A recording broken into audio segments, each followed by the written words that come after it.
Hi guys and welcome back to the channel Deepak Yadav Education Plus. Welcome to the daily current affairs of 10th of October 2023। तो guys आज है तारीख 10 अक्टूबर 2023 और है Tuesday. आज की तारीख से जितने भी मोस्ट इंपॉर्टेंट करंट अफेयर्स बनेंगे उन सभी करंट अफेयर्स को हम यहाँ पर डिटेल से डिस्कस करेंगे। यह वीडियो यूपीएससी और स्टेट पीएससी के पॉइंट ऑफ व्यू से काफ़ी ज़्यादा इंपॉर्टेंट हो जाता है। तो चलो शुभारंभ करते हैं। और आगे बढ़ने से पहले मैं आपको बता दूं, हर रोज़ मॉर्निंग में राइट टाइम 5 बजे आपको ये वीडियो इसी चैनल पर मिल जाता है। तो आज कौन कौन समय पर वीडियो में प्रेजेंट हो चुका है नीचे लाइव चैट में ज़रूर से मेंशन करना। इस लेक्चर में हम लोग मेजरली इंडियन एक्सप्रेस के ऊपर फोकस करते हैं, लेकिन इसके साथ साथ जो हमारे बाकी सारे इंपॉर्टेंट सोर्सेस हैं, चाहे वो पीआईबी हो, डाउन टू अर्थ हो, लाइव मिनट हो, हिंदुस्तान टाइम्स हो, सभी के न्यूज़ आर्टिकल्स को प्रॉपर बैकग्राउंड इन्फॉर्मेशन के साथ में कवर करते हैं। दोस्तों इस लेक्चर का जो एंड है वो बहुत इंपॉर्टेंट है, उसको मिस मत करना, क्योंकि वीडियो के लास्ट में डेली बेसिस पे आप सभी लोगों को एमसीक्यू की प्रैक्टिस करवाई जाती है।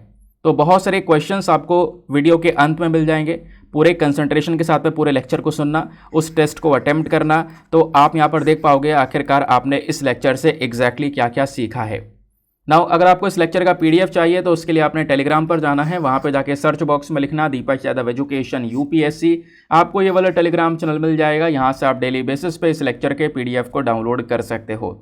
और अगर आप मेरे साथ में पर्सनली जुड़ना चाहते हो तो आपने इंस्टाग्राम पे भी जाना है। वहाँ पे जाके फिर से लिखना है दीपक यादव एजुकेशन। मेरा प्रोफाइल मिलेगा जहाँ पे ऑलरेडी 13,000 से ज़्यादा लोग जुड़ चुके हैं। आप भी मेरे साथ में पर्सनली जुड़ सकते हो। नाउ फाइनली स्टार्ट करते हैं आज के इस रेलिवेंट से सेशन को। आर्टिकल नंबर 1 में बात की जा रही है Asia Pacific institute for broadcasting development के बारे में। तो एक इंपॉर्टेंट बॉडी है जो कि रिसेंटली न्यूज़ में आई है। कुछ बेसिक चीज़ें होंगी जो कि आपको जानना होगा, स्पेशली प्रीलिम्स के लिए बहुत इंपॉर्टेंट है।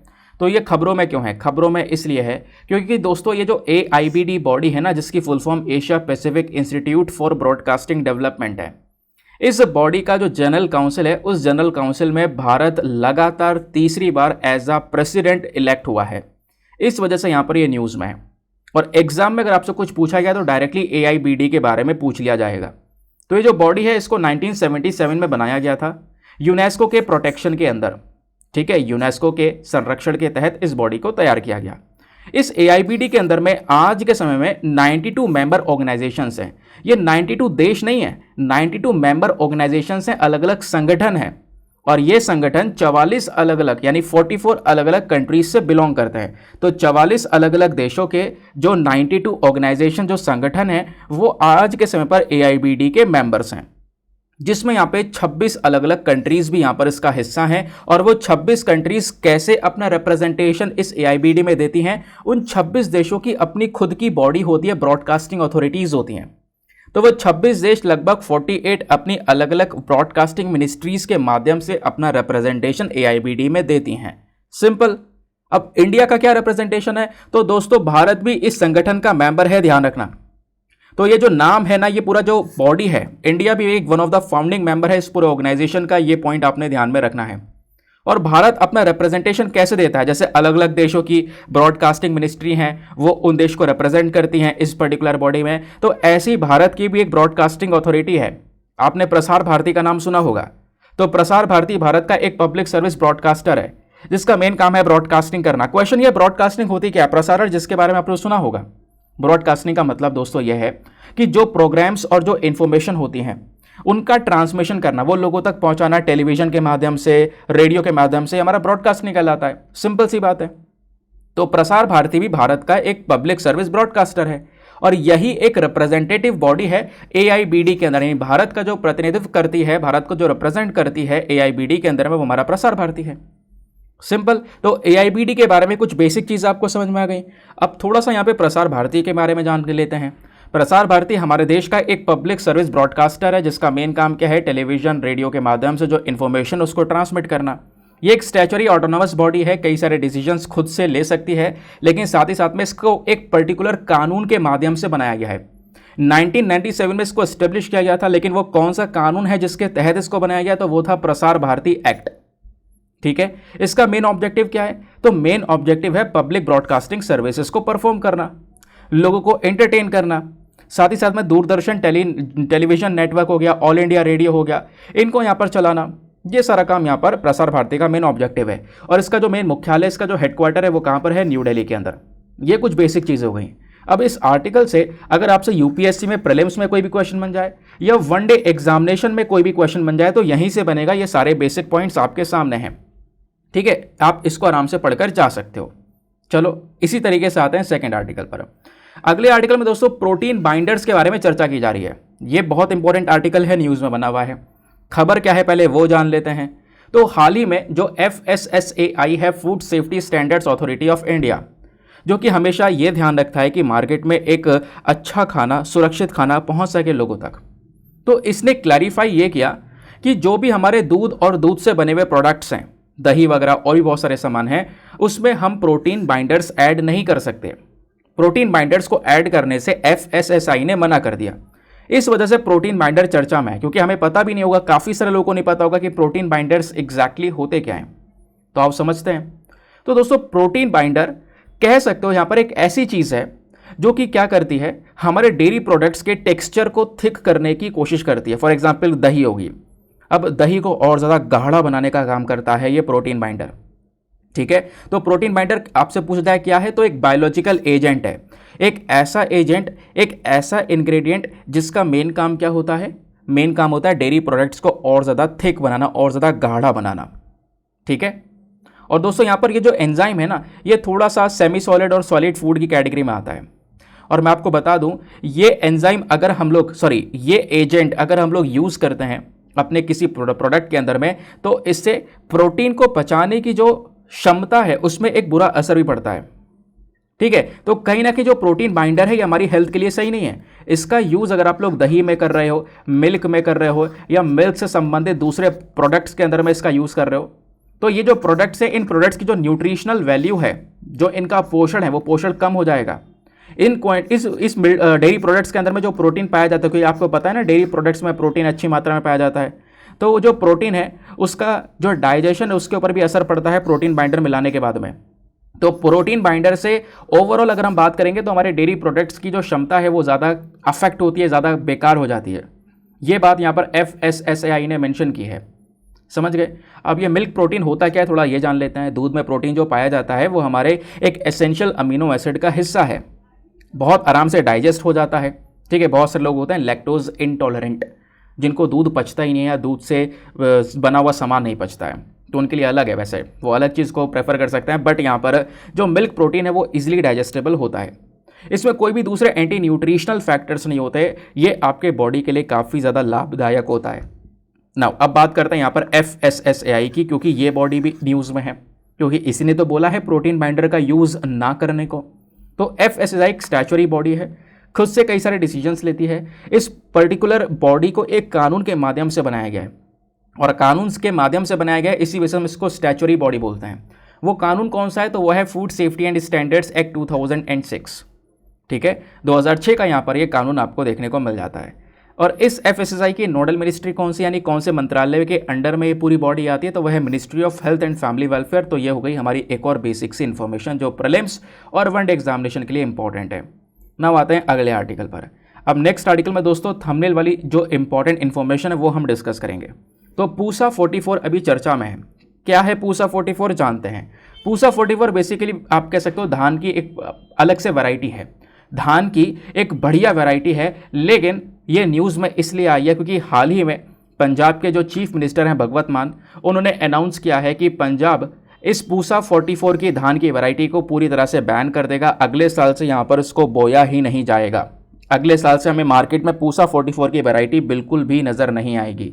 कहोगे ऐसा क्यों, क्या है रीज़न, आओ समझेंगे सारी चीज़ें। सबसे पहली चीज़, पूसा 44 आपसे पूछा जा सकता है क्या है, तो धान की एक वैरायटी है, यह बात आपने ध्यान में रखनी है। इस वैरायटी को किसने डेवलप किया है, 1993 में हमारे पास में एक बॉडी है एग्रीकल्चर सेक्टर को लेकर जिसकी नाम है Indian council of agricultural research. इस बॉडी ने यहाँ पर इस पूसा 44 को डेवलप किया। 2010 के अंत तक दोस्तों इस पूरी वैरायटी को बहुत ज़्यादा पॉपुलैरिटी मिल चुकी थी, वैरायटी फेमस हो चुकी थी पूरे पंजाब में सभी किसानों के बीच में।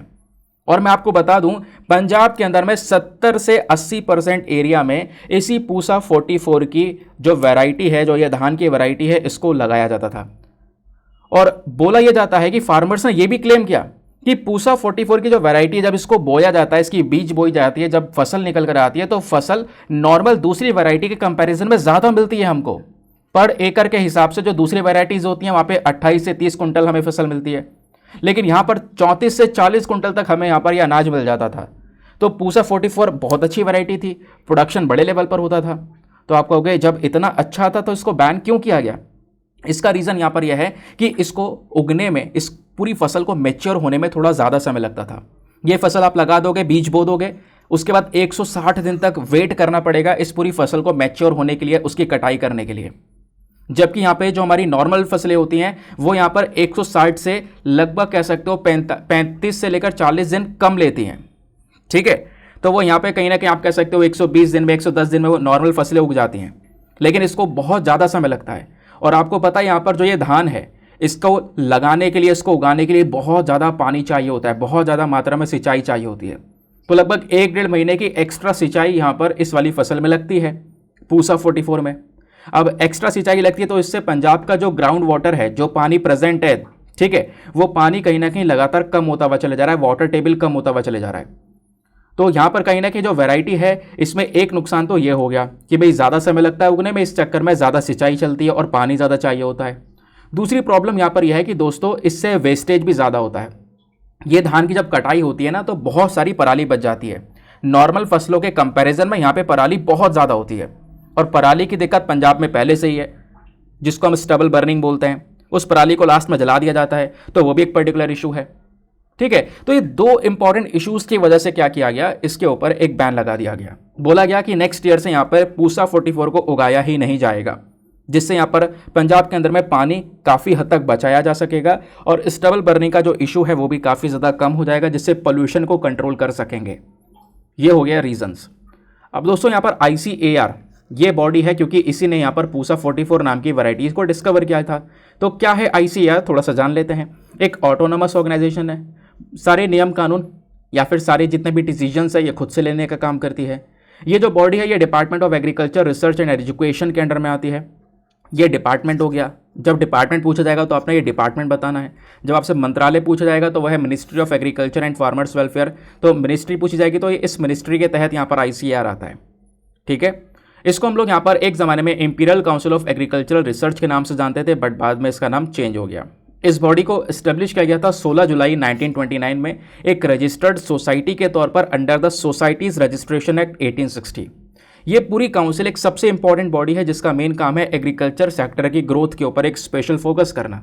ठीक है, तो ये यहाँ पर आपको ICAR that is Indian council of agriculture research के बारे में देखने को मिल जाएगा। तो ये हो गया पूरा आर्टिकल कंप्लीट।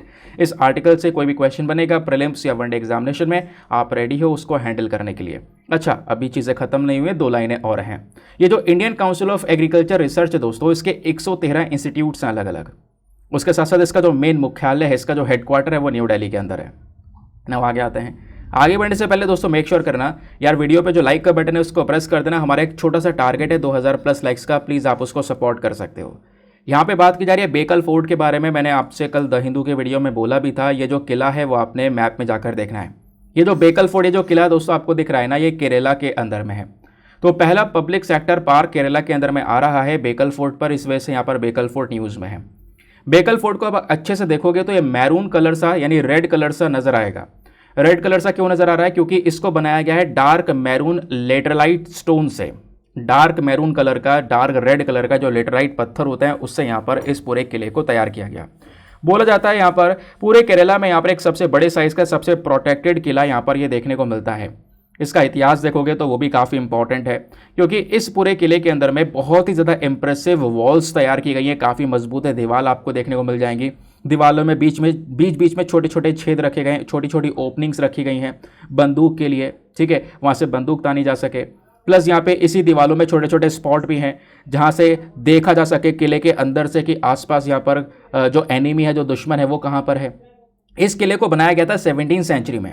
अगर आप दोस्तों इसका इतिहास देखोगे तो ओरिजिनली आपसे क्वेश्चन अगर बन जाए कि इस किले को किसने बनाया था, तो ओरिजिनली यहाँ पर इस किले को कंस्ट्रक्ट किया गया था जो कदम्बा डायनेस्टी के रूलर्स थे उनके दौरान। ठीक है, तो कदम्बा डायनेस्टी के जो रूलर्स थे, एंशिएंट रूलर्स थे, उन्होंने यहाँ पर इसको पूरी तरह से कंस्ट्रक्ट किया। देन उसके बाद में यहाँ पर क्या हुआ, अब कंस्ट्रक्ट कर दिया, धीरे धीरे यहाँ पर डायनेस्टीज चेंज होती हुई चली गई, तो एक के बाद एक अलग अलग हाथों में यहाँ पर ये किला पहुँचता हुआ चला गया। तो जैसे फिर कुछ सालों बाद जैसे कदम्पा डायनेस्टी ने यहाँ पर इसको, उस समय के रूलर्स ने इसको तैयार किया। उसके बाद कुछ सालों बाद यहाँ पर ये जो कोलाथिरी राजास थे उनके पास पहुंचा। विजयनगर एम्पायर के बाद में फिर विजयनगर एम्पायर के पास में पहुंच गया। फिर बाद में टीपू सुल्तान के पास में पहुंच गया। Finally British India east India company के पास में भी ये फोर्ट पहुंच जाता है। तो सबसे इंपॉर्टेंट स्ट्रक्चर यहाँ पर फोर्ट का यह है इसका ऑब्जर्वेशन टावर। ऑब्जर्वेशन टावर है जिसके थ्रू यहाँ पर पूरे आसपास के एरिया को ऑब्जर्व कर सकते हो। जो अरेबियन सी है, जो सामने समुद्र है, इसको भी आप दूर दूर तक देख सकते हो। ये भी यहाँ पर इस किले में प्रेजेंट है, वो टीपू सुल्तान के थ्रू बनवाया गया था। नाउ आगे आते हैं नेक्स्ट आर्टिकल पर। अब ये आर्टिकल यार कुछ खास नहीं है, फिर भी यहाँ पर न्यूज़ में था तो मैंने सोचा थोड़ा सा यहाँ पर आपको डेटा दे दिया जाए। तो यहाँ पर एक ड्रैगन फ्लाई है ये, ठीक है, एक कीड़ा जिसका नाम है एपिथेमिस वायनाडेंसिस। ठीक है, वायनाडेंसिस आप देख पा रहे होंगे, यानी कि वायनाड। वायनाड कहाँ पर है? केरला में। तो वहाँ पर पाई गई है ये, स्पेशली वेस्टर्न घाट्स के अंदर में। ये आप देख पाओगे इस ड्रैगन फ्लाई का जो ये पेट है ना, वो बिल्कुल रेड कलर का है। पीछे यहाँ पर थोड़ा और हिस्सा आपको रेड कलर का देखने को मिलेगा। तो अभी ये न्यूज़ में है, तो ज़्यादा एग्जाम परस्पेक्टिव से नहीं जानना है, बस खाली एक नए ड्रैगन फ्लाई की स्पीशी डिस्कवर की गई है। कहाँ पर? वायनाड में, स्पेशली केरला में। इस वजह से ये न्यूज़ में है, ठीक है। और ये ध्यान में रख सकते हो कि इस पर्टिकुलर स्पीशी को, या ये जो स्पीशी है ना, इस प्रजाति को हम लोग एक और नाम से जानते हैं जिसका नाम है रेड रम्ड हॉलक्लेट। ठीक है, ये भी इसका नाम आपको यहाँ पर देखने को मिलता है। तो वेस्टर्न घाट्स में ये देखने को मिली है। और वेस्टर्न घाट्स कहाँ पर है? तो ये आपको वेस्टर्न घाट्स की सारी पहाड़ियाँ देखने को मिल जाती हैं। ये आपको केरला नज़र आएगा, ये आपको वायनाड नज़र आएगा। ठीक है, यहाँ पर ये जो स्पीशी है वो देखने को मिलती है, डिस्कवर की गई है। तो कुछ खास यहाँ पर ऐसी इंपॉर्टेंट इन्फॉर्मेशन आप इसको स्किप कर सकते हो। आगे आते हैं नेक्स्ट आर्टिकल पर। अगला article GS paper number 3 economy के पॉइंट ऑफ व्यू से रेलिवेंट है। यहाँ पे बात की जा रही है पीआईडीएफ के बारे में, that is payment infrastructure development fund scheme. क्या है ये स्कीम? बहुत ही सिंपल शब्दों में हम लोग यहाँ पर समझेंगे। ठीक है, आगे आते हैं।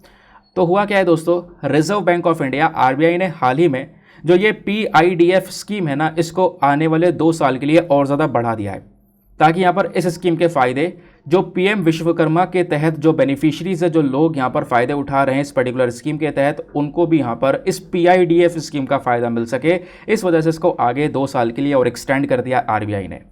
इस वजह से पीआईडीएफ स्कीम न्यूज़ में है। तो क्या है पीआईडीएफ, आओ एक एक करके समझेंगे। तो दोस्तों यहाँ पर इस स्कीम को लॉन्च किया गया था रिजर्व बैंक ऑफ इंडिया के थ्रू जनवरी 2021 में।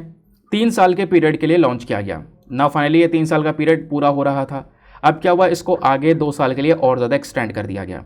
क्वेश्चन यहाँ पर यह है कि इस payment infrastructure development fund scheme का मेन ऑब्जेक्टिव क्या है? इसका मेन ऑब्जेक्टिव है पेमेंट एक्सेप्टेंस डिवाइसेस को हमारे देश में बढ़ावा देना। मतलब यह है कि दोस्तों 2021 तक या 2021 से पहले तक सिनेरियो अगर आप देखोगे तो कई सारी दुकान वाले, कई सारे मर्चेंट्स ऐसे आपको देखने को मिलते थे जिनके पास में ऑनलाइन पेमेंट का जो जरिया है, जो एक्सेप्टेंस करने का डिवाइस है, वो बहुत कम हुआ करते थे। जैसे आज आप लोग दुकान पे जाते हो तो उनके पास में कार्ड वाली मशीन होती है, जिसको आप क्या बोलते हो, POS machine, point of sale machine, जिसमें आप सीधा वो आपका कार्ड डालेगा और आपका जो अमाउंट है वो कट जाएगा। तो ये मशीनें यहाँ पर पहले बहुत कम हुआ करती थी, बहुत कम मर्चेंट्स के पास में हुआ करती थी। इस प्रकार से पेमेंट लेने वाले जो डिवाइसेस हैं, पेमेंट रिसीव करने वाले जो डिवाइसेस हैं, उन डिवाइसेस को ज़्यादा मात्रा में बढ़ाना, देश में ज़्यादा मात्रा में लोगों तक पहुँचाना, ताकि यहाँ पे ऑनलाइन पेमेंट इंफ्रास्ट्रक्चर को और सपोर्ट किया जा सके। तो उसी के लिए यहाँ पर इस पर्टिकुलर पीआईडीएफ स्कीम को लेकर आया गया। तो पीआईडीएफ स्कीम का मेन ऑब्जेक्टिव यही था कि जो पेमेंट एक्सेप्ट करने वाले डिवाइस होते हैं, इनके नंबर्स को हमारे देश में इंक्रीज करना। और दोस्तों इस पूरे फंड को, पीआईडीएफ यहाँ पे एक फंड है, नाम से पता चला है पेमेंट इंफ्रास्ट्रक्चर डेवलपमेंट फंड। इस पर कुछ पैसा इकट्ठा किया जाएगा और पैसा यहाँ पर फिर उसके बाद में इसी चीज़ों पर खर्चा किया जाएगा। तो ये फंड किसने सेटअप किया है? रिजर्व बैंक ऑफ इंडिया ने सेटअप किया है, अलग अलग नेटवर्क के साथ में मिलकर। हमारी जम्मू कश्मीर हो गया, लद्दाख की यूनियन टेरिटरीज हो गई, इनको ऊपर भी यहाँ पर एक स्पेशल फोकस दिया गया है इस पीआईडीएफ स्कीम के तहत।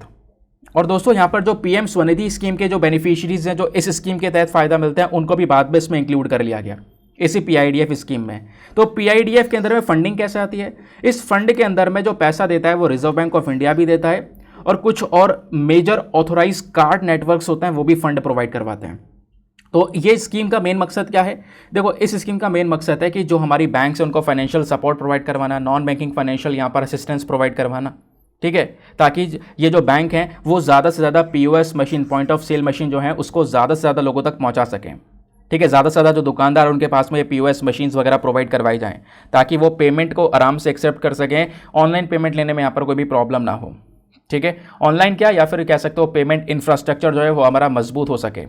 तो पेमेंट एक्सेप्ट करने वाले डिवाइसेस को बढ़ावा देने के लिए ये जो फंड है इसको लेकर आया गया था। जो मर्चेंट हैं, वो जो दुकान वाले होते हैं, वो एलिजिबल होते हैं, वो यहाँ पर कहीं ना कहीं इस पर्टिकुलर फंड के तहत एक सपोर्ट रिसीव करते हैं। उस सपोर्ट से इनको ये सारी की जो पेमेंट रिसीव करने वाली डिवाइसेस है वो प्रोवाइड करवाई जाती हैं। अब जो मर्चेंट स्पेशली यहाँ पर बढ़िया सर्विस दे रहे हैं, ठीक है, government payment, fuel pump, PDS shops, health care, kirana shop, street vendors, इन सबको यहाँ पे कवर किया जाता है इस पर्टिकुलर स्कीम के तहत। ये स्कीम का कंट्रोल कैसे है, चलती कैसे है, तो दोस्तों यहाँ पर ये जो पूरा फंड है ना, इस फंड को गवर्न किया जाता है एक पूरे काउंसिल के माध्यम से। एक एडवाइजरी काउंसिल यहाँ पर इस फंड को गवर्न करती है, कंट्रोल करती है। लेकिन ये भी ध्यान रखना है, ये तो कंट्रोल करने वाली एडवाइजरी काउंसिल है, लेकिन इसको पूरा मैनेज भी यहाँ पर कह सकते हो, इसका प्रॉपर मैनेजमेंट वगैरह हो गया, इसका एडमिनिस्ट्रेशन हो गया, वो यहाँ पर आरबीआई के थ्रू किया जाता है। ठीक है, ये बात आपने ध्यान में रखना है। उसके साथ साथ दोस्तों यहाँ पर इस पर्टिकुलर स्कीम का जो भी इम्प्लीमेंटेशन टारगेट्स होता है, जो भी यहाँ पे हमें चल के लेकर चलना है, ये पूरी स्कीम कितने टारगेट्स हम लोगों ने बना रखे हैं, ये सब देखने का काम है आरबीआई का। और आरबीआई यहाँ पर एक सपोर्ट लेती है अलग अलग कार्ड नेटवर्क्स के माध्यम से, इंडियन बैंक एसोसिएशन से, पेमेंट काउंसिल ऑफ इंडिया से। उसके बाद यहाँ पर इस पूरे फंड को, इस पर्टिकुलर स्कीम को चलाया जाता है। तो इस स्कीम के तहत जो पीएम विश्वकर्मा स्कीम के तहत जो लोग आते हैं उनको भी अब इसमें जोड़ा जा रहा है। इस वजह से ये न्यूज़ में। तो पीएम विश्वकर्मा स्कीम क्या है दोस्तों, पढ़ा रखा है मैंने कई बार।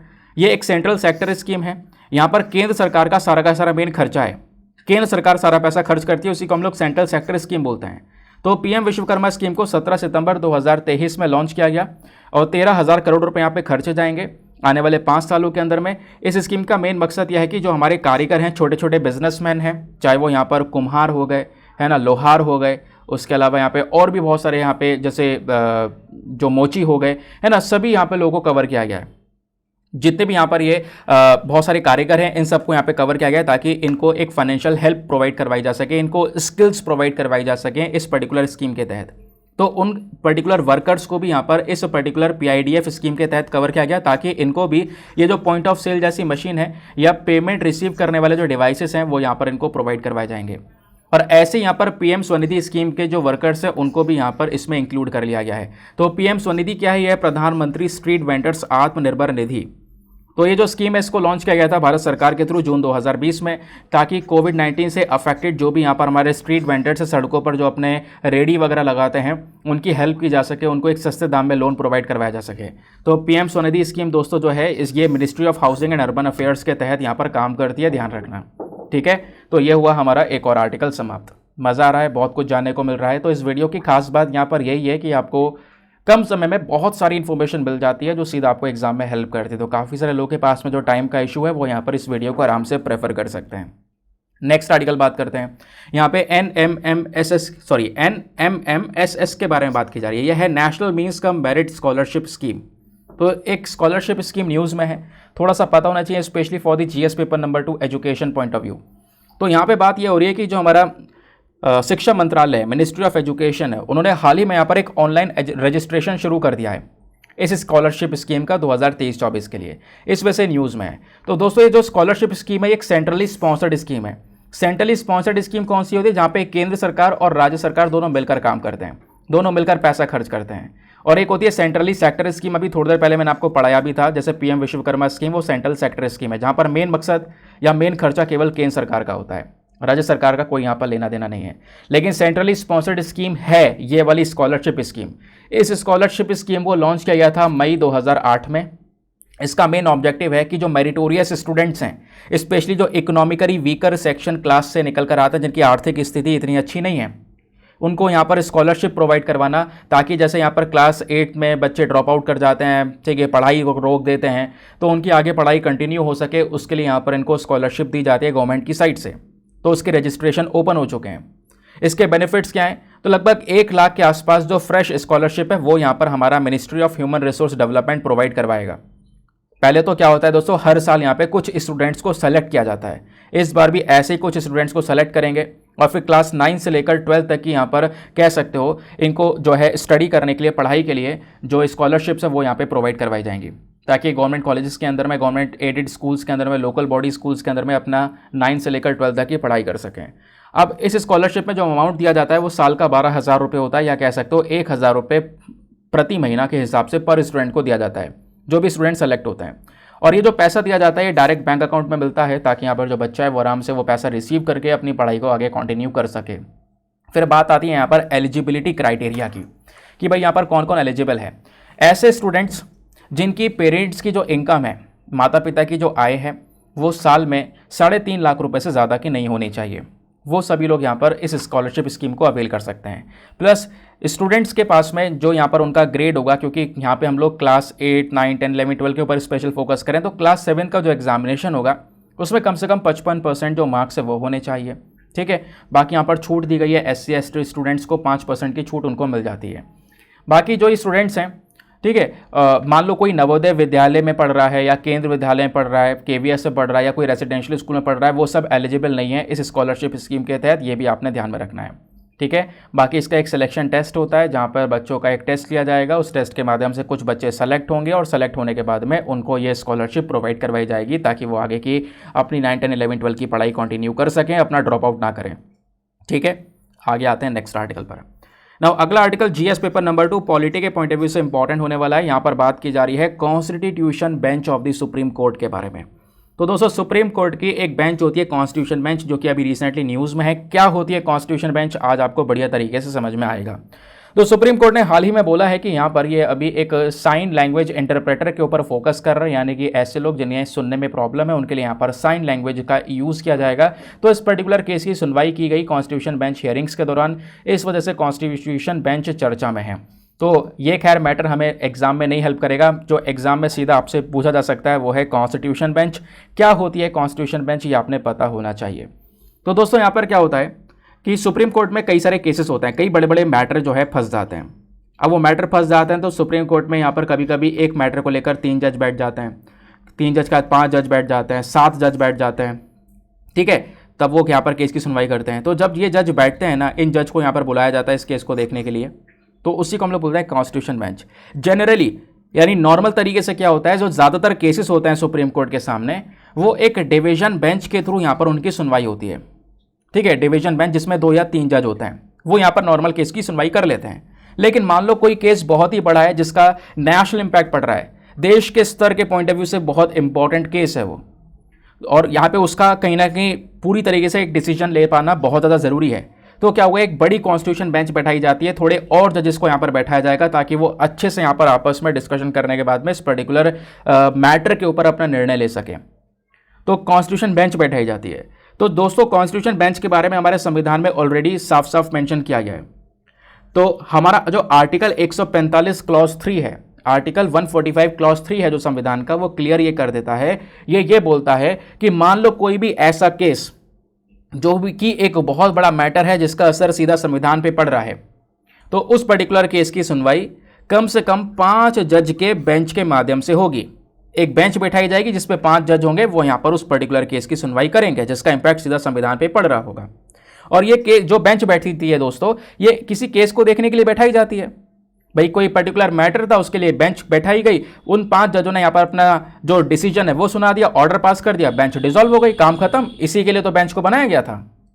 ठीक है, तो बेंच का साइज क्या होता है, तो सुप्रीम कोर्ट के बेंच का साइज 5 या 5 से ज़्यादा, अब 5 से ज़्यादा कितने भी हो सकते हैं। अभी तक की जो सबसे बड़ी बेंच बैठी है वो 13 जजों की बेंच बैठी है। आपको पता होगा वो था case Kesavananda Bharati versus state of Kerala का केस, उसमें 13 जज यहाँ पर बैठे थे उस पर्टिकुलर केस की सुनवाई करने के लिए। इस बेसिक स्ट्रक्चर ऑफ डॉक्ट्रिन वाला कॉन्सेप्ट लेकर आया गया था आज से कुछ दिनों पहले, यानी 20 सितंबर को या 21 सितंबर को मैंने पढ़ाया था, इन्हीं वीडियोस के अंदर आपको पता होगा। ठीक है, तो दोस्तों यहाँ पर मिनिमम 5 जज और 2-2 करके बढ़ाते रहो, 5 से 7 हो सकते हैं। ठीक है, 7 से 9 हो सकते हैं, फिर उसका ऐसे और बढ़ सकते हैं। तो 13 जज यहाँ पर बैठ गए थे केशवर नंदा भारती केस के अंदर में, और जिसमें जो वर्डिक्ट है वो बेसिकली 7:6 के माध्यम से निकल कर आया था। 7 जज एक तरफ, 6 जज एक तरफ, उस प्रकार से यहाँ पर केस निकल कर आया था। क्लियर हो गया। तो इस तरीके से यहाँ पे जो साइज है वो 5 मिनिमम, और इसको इंक्रीज किया जा सकता है, बढ़ाया जा सकता है। अब क्वेश्चन यहाँ पर ये आता है कि कौन यहाँ पर कॉन्स्टिट्यूशन बेंच को बनाता है और कब बनाता है। तो चीफ जस्टिस ऑफ इंडिया, जो भारत के main chief justice of India होते हैं, फॉर एग्जाम्पल जैसे आज के समय पर DY Chandrachud chief justice of India हैं, उनके पास में पावर होती है कॉन्स्टिट्यूशन बेंच को सेटअप करने की। ठीक है, और वही पर्सन होते हैं जो कि केसेस को रेफर कर सकते हैं कॉन्स्टिट्यूशन बेंच के पास में। और आज के समय पर 4 और अलग अलग सिचुएशंस होती हैं, 4 ऐसी कंडीशंस होती है जिसके बेसिस पर एक बेंच को बनाया जा सकता है।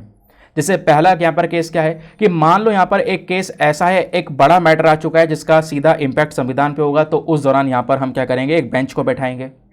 या फिर दूसरा क्या हो सकता है, दूसरी सिचुएशन ये हो सकती है, एक बेंच को बनाया जाता है जब हमारे प्रेसिडेंट सुप्रीम कोर्ट का ओपिनियन मांगते हैं किसी पर्टिकुलर लॉ पर, ठीक है। तो यहाँ पर जो एपेक्स कोर्ट है वो अपना डिसीजन देती है। अब वो डिसीजन प्रेसिडेंट माने या माने वो उनके ऊपर डिपेंड करता है।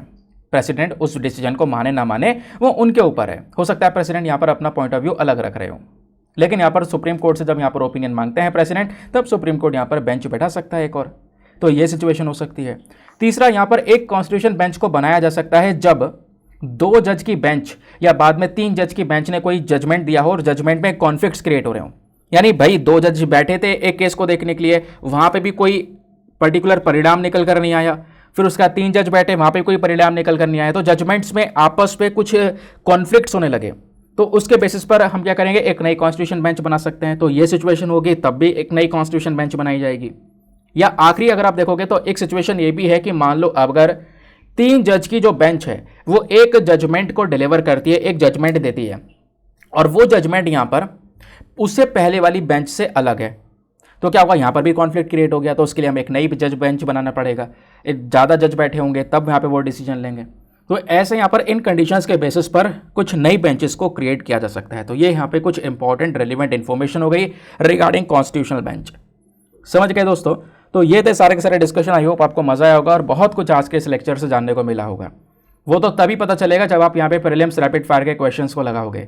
चलो फटाफट अब हम लोग क्वेश्चन को स्टार्ट करते हैं। आपके सभी को इसके आंसर्स देने हैं और फिर लास्ट में अपना स्कोर चेक करना कि आपने कितने क्वेश्चन सही किए और कितने गलत किए। तो question number 1, PIDF that is payment infrastructure development fund को लेकर 2 स्टेटमेंट दिए गए हैं। बताना है दोनों स्टेटमेंट में से कौन सा स्टेटमेंट सही है। पहला स्टेटमेंट, ये जो फंड है इसको मैनेज किया जाता है रिजर्व बैंक ऑफ इंडिया के थ्रू, ठीक है। RBI इसको मैनेज करता है ताकि हमारे देश में पेमेंट एक्सेप्टेंस वाले जो डिवाइसेस हैं उसको और ज़्यादा मजबूत किया जा सके। दूसरा स्टेटमेंट, जो ये PIDF स्कीम है ये एक फाइनेंशियल असिस्टेंस, एक पैसों का सपोर्ट प्रोवाइड करवाती है बैंक्स को, नॉन बैंकिंग फाइनेंशियल कंपनीज़ को, ताकि वो ज़्यादा से ज़्यादा जो पॉइंट ऑफ सेल वाली जो टर्मिनल्स है, जो ये मशीन से, उसको ज़्यादा से ज़्यादा डिप्लॉय कर सके, ज़्यादा से ज़्यादा यहाँ पर फैला सके पूरे देश भर में। तो बताओ दोनों स्टेटमेंट में से कौन सा स्टेटमेंट सही है। Option number A 1 only, B 2 only, C दोनों सही हैं, या D दोनों के दोनों गलत हैं। नाउ नेक्स्ट क्वेश्चन पर आते हैं। अगले क्वेश्चन में कॉन्स्टिट्यूशन बेंच के बारे में आपसे पूछा गया है। सुप्रीम कोर्ट की कॉन्स्टिट्यूशन बेंच को लेकर 2 स्टेटमेंट है, बताना है कौन सा सही है। पहला स्टेटमेंट, जो भारत के चीफ जस्टिस ऑफ इंडिया हैं उनके पास में मेन पावर होती है कॉन्स्टिट्यूशन बेंच को सेटअप करने की।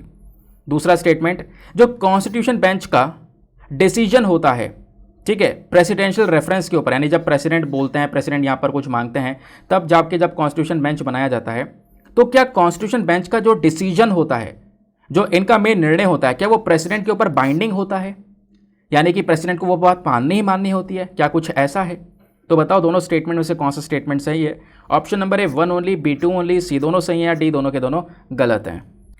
नाउ नेक्स्ट क्वेश्चन पर आते हैं। यहाँ पे आपसे बेकल फोर्ट के बारे में पूछा गया है। बेकल फोर्ट को लेकर 2 स्टेटमेंट दिए गए हैं, बताना है इनमें से कौन सा स्टेटमेंट सही है। पहला स्टेटमेंट, बेकल फोर्ट को बनाया गया है डार्क कलर का, जो डार्क मैरून कलर का लेटराइट स्टोन होता है उसके थ्रू।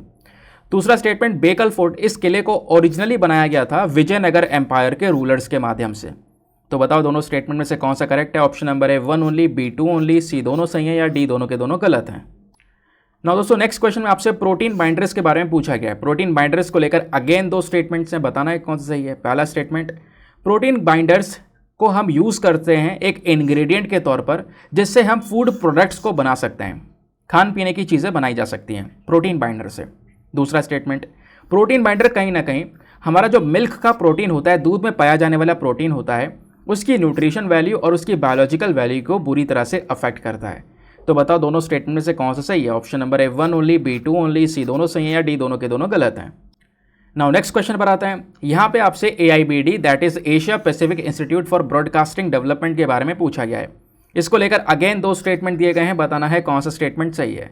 पहला स्टेटमेंट, AIBD को दोस्तों बनाया गया, एस्टेब्लिश किया गया है under the protection of world Economic forum. Second statement बोलता है कि भारत भी यहाँ पर इस AIBD का एक फाउंडिंग मेंबर है। तो बताओ दोनों स्टेटमेंट में से कौन सा स्टेटमेंट सही है। Option number A 1 only, B 2 only, C दोनों सही हैं, या D दोनों के दोनों गलत हैं। नाउ दोस्तों अगले क्वेश्चन में आपसे पूछा गया है पूसा 44 धान की वैरायटी के बारे में। पूसा 44 धान की जो वैरायटी है इसको लेकर 3 स्टेटमेंट दिए गए हैं, बताना है इनमें से कितने स्टेटमेंट सही हैं। कौन सा स्टेटमेंट सही है ये नहीं बताना, हाउ मैनी, कितने स्टेटमेंट सही है ये बताना है। पहला स्टेटमेंट, पूसा 44 की जो वैरायटी है इसको बनाया गया है, डेवलप किया गया है Indian council of agricultural research के माध्यम से। सेकेंड स्टेटमेंट, ये जो पूसा 44 है ये एक शॉर्ट ड्यूरेशन क्रॉप है, यानी कि इसको केवल 90 दिन लगते हैं पूरी तरह से ग्रो होने में। थर्ड स्टेटमेंट, ये जो पूसा है ये कहीं ना कहीं बहुत सारी पराली को जनरेट करता है, यानी बाकी सारी धान की वैरायटीज़ के कंपैरिजन में पूसा 44 से ज़्यादा पराली निकल कर आती है, ज़्यादा स्टबल क्रिएट होता है। तो बताओ तीनों स्टेटमेंट्स में से कितने स्टेटमेंट सही हैं। ऑप्शन नंबर ए केवल 1, ऑप्शन नंबर बी केवल 2, ऑप्शन नंबर सी तीनों सही हैं, या ऑप्शन नंबर डी सब गलत हैं। तो दोस्तों ये था पूरा का पूरा डिस्कशन, ये थे सारे के सारे प्रीलिम्स रैपिड फायर के क्वेश्चंस। आई होप आप लोगों ने मैक्सिमम क्वेश्चंस को बिल्कुल सही अटेम्प्ट किया होगा। चलो फिर देखते हैं आपने कितने क्वेश्चन सही किए हैं, कितने गलत किए हैं। लास्ट वाले क्वेश्चन से आंसर को देखना हम शुरू करेंगे। तो दोस्तों यहाँ पे पूछा गया था पूसा 44 पैडी वैरायटी को लेकर 3 स्टेटमेंट है, कितने सही हैं। केवल 2 स्टेटमेंट सही हैं, एक तो गलत है। पहला वाला देखते हैं, क्या पूसा 44 वैरायटी को ICAR ने डेवलप किया है? हाँ सही बात है। दूसरा देखते हैं, क्या ये शॉर्ट ड्यूरेशन क्रॉप है? नहीं भाई, ये लॉन्ग ड्यूरेशन क्रॉप है। इस फसल को लगने में 90 दिन नहीं, कम से कम 160 दिन चाहिए होता है। इस वजह से सेकंड स्टेटमेंट हो जाता है गलत। थर्ड स्टेटमेंट, इसमें ज़्यादा पराली जनरेट होती है as compared to the other varieties, ये सही बात है। तो इस वजह से 2 स्टेटमेंट सही है, that is why option number B only 2 is the correct answer. फिर आपसे पूछा गया AIBD को लेकर 2 स्टेटमेंट बताओ, दोनों में से कौन सा सही है। केवल दूसरा वाला सही है, पहला वाला गलत है। पहला वाला क्यों गलत है? क्योंकि AIBD को बनाया गया है वर्ल्ड इकोनॉमिक फोरम के प्रोटेक्शन के अंडर में नहीं, ठीक है। यहाँ पे कौन सी बॉडी है? यूनेस्को के प्रोटेक्शन के अंडर में बनाया गया, ना कि World Economic Forum. That is why option number A हमारा गलत है, दूसरा वाला सही है, option number B 2 only is the correct answer है। फिर यहाँ पे आपसे पूछा गया प्रोटीन बाइंडर्स को लेकर 2 स्टेटमेंट है, कौन सा सही है। दोनों के दोनों स्टेटमेंट सही है, क्योंकि ये जो बाइंडर्स हैं इनका हम एज अ इंग्रेडिएंट यूज़ करते हैं फूड प्रोडक्ट्स को बनाने के लिए। दूसरा, ये जो बाइंडर्स हैं हमारे मिल्क प्रोटीन की जो वैल्यू होती है, न्यूट्रिशन वैल्यू, बायोलॉजिकल वैल्यू, उनको भी बुरी तरह से अफेक्ट करते हैं। फिर बेकल फूड को लेकर आपसे 2 स्टेटमेंट देके पूछा गया, तो यहाँ पर पहला स्टेटमेंट तो सही है, क्योंकि डार्क मैरून स्टोन से यहाँ पर इसको बनाया गया है। दूसरा स्टेटमेंट गलत है, क्यों? क्योंकि जो बेकल फूड बनाया गया है ये विजयनगर एम्पायर ने ओरिजिनली नहीं बनाया है। इसके पीछे एक नई डायनेस्टी थी, कदम्पा डायनेस्टी के थ्रू यहाँ पे ओरिजिनली कंस्ट्रक्ट किया गया। धीरे धीरे यहाँ पर ये विजयनगर एम्पायर के हाथ में भी आया था। That is why option number one यानी 1 only is the correct answer. फिर यहाँ पे आपसे पूछा गया constitution bench of the Supreme Court को लेकर 2 स्टेटमेंट है, बताओ दोनों में से कौन सा सही है। केवल पहला वाला स्टेटमेंट सही है, दूसरा वाला यहाँ पर गलत है। दूसरा वाला गलत क्यों है? क्योंकि दोस्तों यहाँ पे बोला जा रहा है कि सुप्रीम कोर्ट का जो ये कॉन्स्टिट्यूशन बेंच है, ये अगर प्रेसिडेंशियल यानी प्रेसिडेंट जब फॉर्म करने के लिए बोलते हैं, जब बनती है, तो क्या इसका डिसीजन प्रेसिडेंट के ऊपर बाइंडिंग होता है? नहीं, प्रेसिडेंट के ऊपर बाइंडिंग नहीं होता है। प्रेसिडेंट यहाँ पे कॉन्स्टिट्यूशन बेंच की बात माने या ना माने, वो अपने हिसाब से स्टेप्स ले सकते हैं। इस वजह से सेकंड स्टेटमेंट गलत है। पहला सही है, क्योंकि भारत के जो चीफ जस्टिस ऑफ इंडिया है उनके पास में पावर होती है कॉन्स्टिट्यूशन बेंच को सेटअप करने की। तो दोस्तों उसके बाद नेक्स्ट क्वेश्चन में आपसे पूछा गया PIDF स्कीम को लेकर बताओ 2 स्टेटमेंट है, दोनों में से कौन सा सही है। दोनों के दोनों स्टेटमेंट्स यहाँ पर करेक्ट है।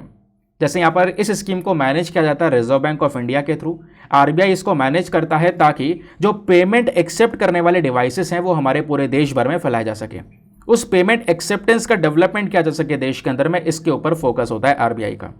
दूसरा स्टेटमेंट भी सही है, क्योंकि यहाँ पर PIDF स्कीम जो है एक फाइनेंशियल सपोर्ट देती है हमारे बैंक और नॉन बैंकिंग फाइनेंशियल कंपनीज को, ताकि ये कंपनियाँ क्या करें, इस प्रकार की जो point of sale scale machines होती हैं, ठीक है, जहाँ पर आप कह सकते हो अपने कार्ड वगैरह से पेमेंट करवाते हो, तो इन मशीन्स को ज़्यादा से ज़्यादा मर्चेंट्स तक, ज़्यादा से ज़्यादा दुकानों वालों तक पहुँचाया जा सके। तो दोनों के दोनों स्टेटमेंट्स यहाँ पर भी करेक्ट है। तो दोस्तों ये था पूरा का पूरा डिस्कशन, आई होप आपको मज़ा आया होगा। तो क्या स्कोर बनाए आपका, ज़रा नीचे कमेंट सेक्शन बताओ, कहाँ पे गलती हुई है वो भी बताना।